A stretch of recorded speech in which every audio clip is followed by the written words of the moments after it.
ဆိုတာယုံလေးညွတ်ညက်ဝန်းရှင်မင်းပြီးသွားရင်ဝေဒနာနဲ့စက်ကရွေးများပါပဲကလေးလိုလာမှုများစွာနဲ့တောင်းခံမှုကိုချင်းချမ်းပဲဖြစ်စေသနာတရားတော့များနေပါချင်းနန်းတော်ဖြစ်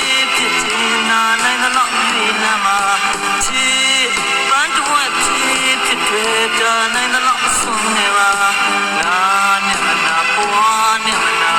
အလုံးသားနဲ့နာလို့ပါရောနေပါဟောပြပါ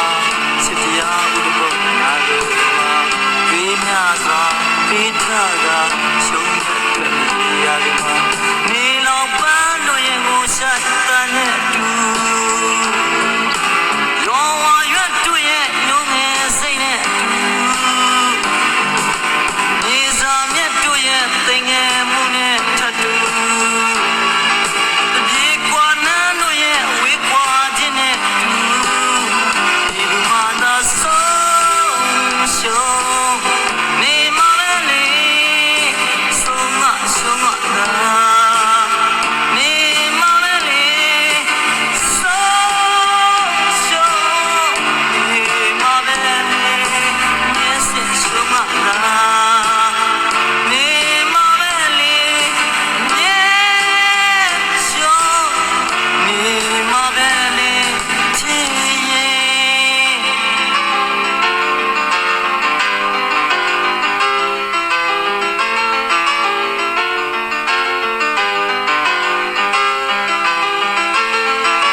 Yeah.